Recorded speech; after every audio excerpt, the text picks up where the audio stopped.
आप उनको पूछ रहे थे, मेरे ड्राइवर का बच्चा पूछ रहा है कि आप आम चूस के खाते हैं। Modi ji is going to be interviewed by Akshay Kumar. It was really amazing, and he asked like some of the best questions. Seriously, man. To turn the volume up. Yeah. Can you imagine getting a chance to ask Modi ji questions? Yeah, he's hot. क्या हमारे प्रधानमंत्री आम खाते हैं?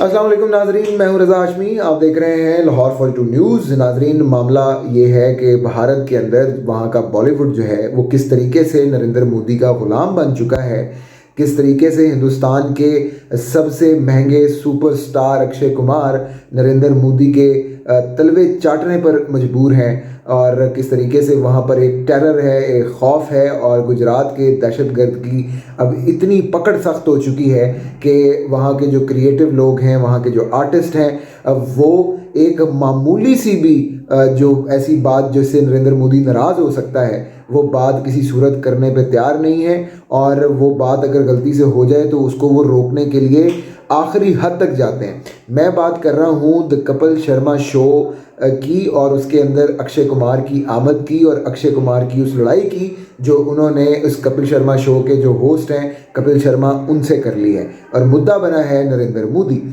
मामला क्या है? मामला ये है कि अक्षय कुमार वो एक अपनी जो फिल्म है उसकी प्रमोशन के लिए पहुँचे कपिल शर्मा के पास। कपिल शर्मा उनके दरीना दोस्त हैं, और क्योंकि वो भी पंजाबी हैं और अक्षय कुमार भी पंजाबी हैं, तो एक तो इनका ये आपस में ताल्लुक़ बनता है, दूसरा एक ही बिल्डिंग में वो रहते हैं, और एक ही बिल्डिंग के अंदर उनका आना जाना भी है, उनका मुलाकातें भी हैं। ये मैं आपको बताऊं कि जो ये कपिल शर्मा हैं, ये जो इंडिया के महंगे तरीन शो होस्ट हैं और टीवी पर्सनालिटी है। तकरीबन वो मेरा ख्याल है एक किस्त उनकी तकरीबन 12 करोड़ के आसपास उनका मुआवजा बनता है एक किस्त का। वो अब अपना पूरा शो खुद प्रोड्यूस करते हैं, सलमान खान उनके को प्रोड्यूसर हैं। सो जो बिग गन्स हैं वो इस शो के पीछे हैं, और वो खुद भी कपिल शर्मा भी एक बिग गन है, और इतनी बड़ी बिग गन है कि उसके इतने ऑडियंस हैं कि उनको जो फोर्ब्स की लिस्ट है, जो शोबिज़ की लिस्ट निकलती है, उसके अंदर इंडिया के पावरफुल लोगों में से भी अक्सर उनका नाम उस फहरिस्त में भी हम शामिल देखते हैं। अक्षय कुमार भी इसी तरीके से, उनकी फ़ीस तकरीबन कुछ 40 से 50 करोड़ रुपया फ़ी फिल्म है। एड्स और बाकी इंडोर्समेंट्स के पैसे वो लहदा लेते हैं, एक बड़ा इन्फ्लुएंस रखते हैं भारत के अंदर। मामला ये हुआ कि अक्षय कुमार जो हैं वो अपनी प्रमोशन के लिए इधर पहुँचे कपिल शर्मा के पास, और वहाँ पर उन्होंने सवालात हो रहे थे। कपिल शर्मा आपको पता है कि मजाक करते हैं। उन्होंने सवालात के दौरान उनसे उनके अक्षय कुमार के उस इंटरव्यू का हवाला दिया जो उन्होंने नरेंद्र मोदी का किया था। ये उन्होंने तकरीबन पैंडमिक के दौरान ये उन्होंने इंटरव्यू किया था नरेंद्र मोदी से, और वो साफ पता लग रहा था कि वो एक ब्रांड एंडोर्समेंट हो रही है नरेंद्र मोदी की, soft side of Narendra Modi, उसका इंसानी चेहरा, और उसको किस तरह बतौर इंसान कैसे बिहेव करता है, और उसके जनाब उनके थे। और वो जो इंटरव्यू है वो इतना चीठा और इतना माठा इंटरव्यू था कि अक्षय कुमार लेटे जा रहे थे, और नरेंद्र मोदी उनको लेटने के बावजूद भी कोई लिफ्ट कराने की मूड में नहीं थे। उस पूरे इंटरव्यू का ये इक़्तिबास बन रहा है। मैं चाह रहा हूँ कि आप ये इंटरव्यू की चंद झलकियाँ देखें, और फिर मैं आपको असल तनाज़ा बताता हूँ कि तनाज़ा इस इंटरव्यू के किस हिस्से की वजह से हुआ। वो हिस्सा भी इसी के अंदर ही आप देखिए, और फिर हम बात करते हैं। Modi ji is going to be interviewed by Akshay Kumar. It was really amazing, and he asked like some of the best questions. Seriously, man. To turn the volume up. Yeah. Can you imagine getting a chance to ask Modi ji questions? Yeah, he's hot. क्या हमारे प्रधानमंत्री आम खाते हैं?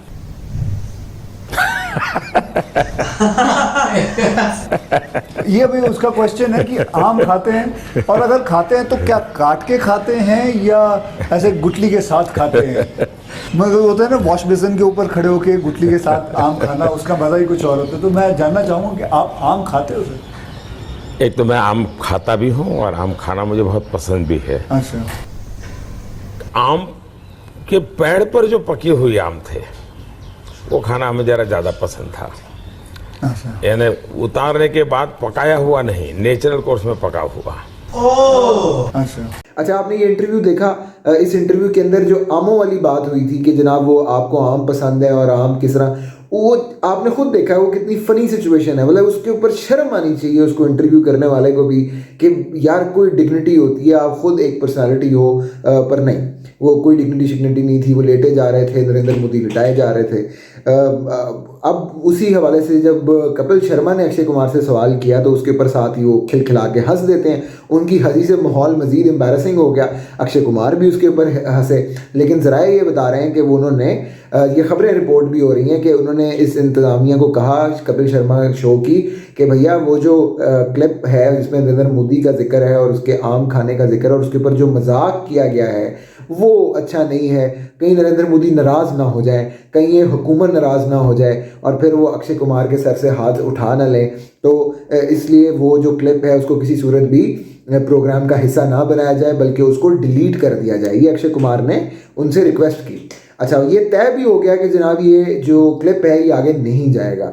लेकिन हुआ क्या कि कपिल शर्मा शो की टीम में से ही एडिटर्स में, पोस्ट प्रोडक्शन में किसी जगह पर वो क्लिप वायरल हो गया, लीक हो गया और उस क्लिप के अंदर आप देख सकते हैं कि क्या हुआ। वो जो सारा कुछ उसके अंदर शामिल है कि जी वो बात हुई और उसके ऊपर फिर वो हंसना उन्होंने शुरू कर दिया।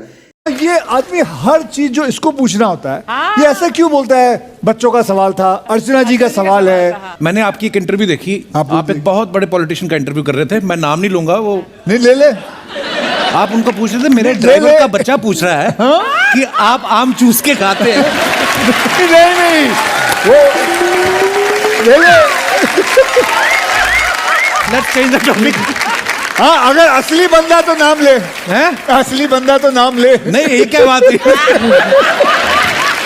इस पूरी सूरत हाल के ऊपर ये जब हो गया तो अक्षय कुमार शदीद नाराज़ हो गए कपिल शर्मा से और उन्होंने अगले जो प्रोग्राम था उनका, अगली फिल्म की जो प्रमोशन के लिए उन्होंने आना था, उन्होंने उससे भी मना कर दिया। उनकी जो शेड्यूल्ड शूटिंग थी कपिल शर्मा शो के साथ वो भी कैंसिल कर दी गई है। इसके बाद अब कपिल शर्मा जो है, अच्छा इस सब की जो है लोग कह रहे थे कि जी रूमर्स हैं, लेकिन इसकी तस्दीक इस बात से हो गई कि कपिल शर्मा ने ट्वीट कर दिया है खुद।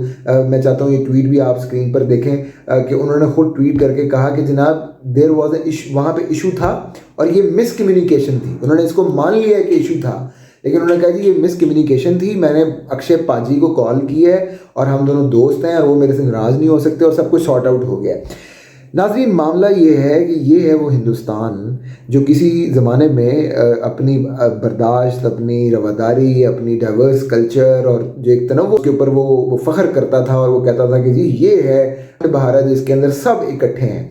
लेकिन अब ये है कि वहाँ पर एक जानिब हिजाब वाली लड़कियों को अंदर नहीं जाने दिया जा रहा, एक जानिब उनके ऊपर तालीम के दरवाजे बंद किए जा रहे हैं, उनके ऊपर गुंडे छोड़े जा रहे हैं। जब वो बच्चियाँ आगे से अल्लाह अकबर के नारे लगा दें तो उनके खिलाफ प्रोपेगेंडा किया जा रहा है। शाहरुख खान ताज़ीम और एहतराम और दुख और तमाम तर इज़्ज़त को लेकर जब जो वाकई गायकी की देवी थी लता मंगेशकर, उनके ऊपर जब वो दुआ करके फूंक रहे हैं, उनको आखिरी उनको रवाना कर रहे हैं तो दुनिया से, उसको भी उन्होंने बना दिया कि जी वो तो असल में फूंक नहीं रहे, वो थूक रहे हैं।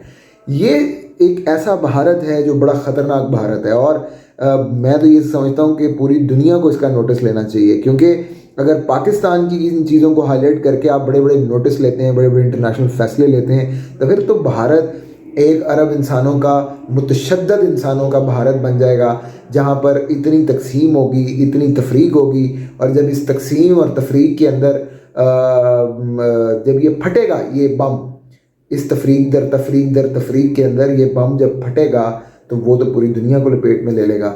यहाँ से दहशतगर्द एक्सपोर्ट होंगे, यहाँ पर जब माशरा, जब इतनी बड़ा माशरा टूटेगा उसके असरात एक रीजन पे नहीं, हमारे खित्ते पे तो आएंगे, पूरी दुनिया के ऊपर आएंगे।